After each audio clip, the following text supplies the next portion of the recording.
El proceso de integración ha ido creciendo y tiene tres vertientes, creo yo, que tienen que ver con la democracia. Una vertiente respecto a la exigencia hacia los Estados miembros, la propia exigencia de democracia interna dentro de la Unión Europea, que es algo que muchas veces no se cita, y una tercera, que es la famosa cláusula democrática en las relaciones exteriores de la Unión Europea con otros países. La verdad es que el tema de la integración y la democracia algunas veces parece que caminan por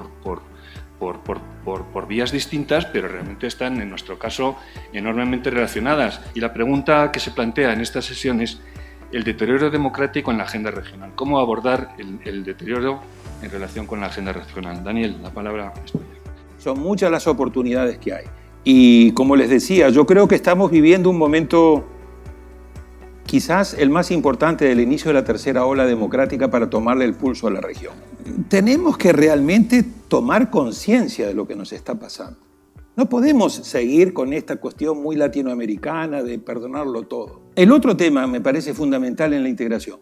Tenemos que evitar que el malestar que hay hoy en la democracia se convierta en malestar con la democracia. Entonces la capacidad, y la democracia no puede hacerlo solo, por eso tiene que venir el buen gobierno y el Estado. Y la pandemia nos desnudó y demostró que el Estado en la gran mayoría de nuestros países es un Estado incapaz de poder llevar a cabo buenas políticas públicas. Entonces ahí hay que apostarle fuertemente. ¿Cómo fortalecemos el Estado con modernización, estratégico, con fiscalidad, etc.? Entonces son muchas las tareas.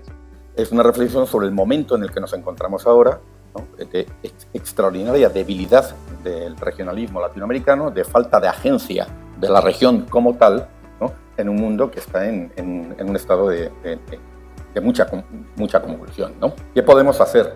Cosas muy obvias. La primera de ellas, algo obvio, recuperar el diálogo político, que lo tenemos perdido desde 2015, y hacerlo, además, de manera inclusiva. Si alguien no quiere venir, que no venga, ¿no? Pero no le vamos a cerrar las puertas y va a haber que discutir, vamos a tener que hablar de estas cuestiones. Queremos que estén y que se hable, aunque sea desde el desacuerdo, y que se exija, porque parte de la diplomacia de cumbres justamente tiene esa función de la presión de pares, ¿no?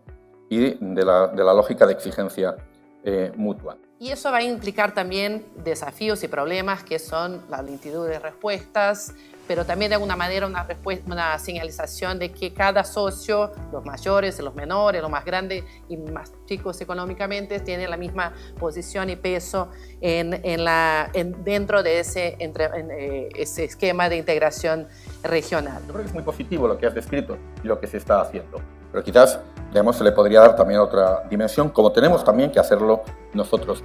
Y hay que ser imaginativos y se pueden crear plataformas regionales o plataformas regionales y hacerlo a través de terceros interpuestos estableciendo cortafuegos para que los gobiernos puedan permanecer relativamente incólumes a esas críticas. ¿Qué hay que hacer y con quiénes? ¿Con quiénes vamos a hacer todos estos pactos? Porque yo a todas las reuniones que voy me tiran los pactos. Un pacto fiscal, un nuevo pacto, la renovación del pacto, otro pacto. Yo digo, ¿con quién lo vas a hacer? ¿Con qué partidos políticos y con qué congresos? Porque ahí tenemos que poner, esas son las dos columnas de una democracia representativa.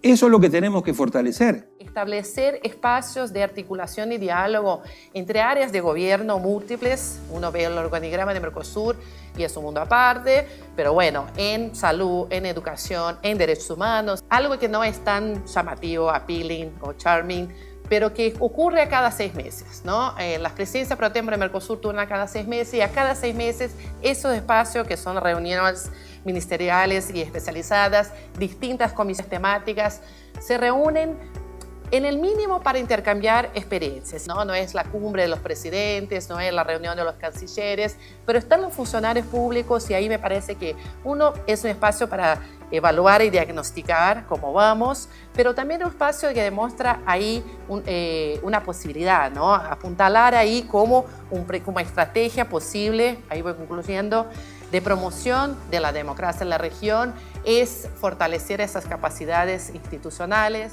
Como ya hemos visto, esos grandes principios de democracia, desarrollo y de derechos humanos son las grandes guías de lo que se debe hacer en el proceso de integración. Permítame que termine diciendo, no sabemos muy bien cómo hacerlo. Y además las dificultades se acumulan y el contexto es cada vez más adverso. Pero esas transiciones las va a tener que abordar América Latina a su manera, trabajemos juntos, porque si no abordamos esas transiciones, no hay nuevo contrato social. Y, como decía, no podemos ya limitar la agenda a los aspectos puramente políticos, a la dimensión política de la democracia, ¿no? Y no a esos otros contenidos. Gracias.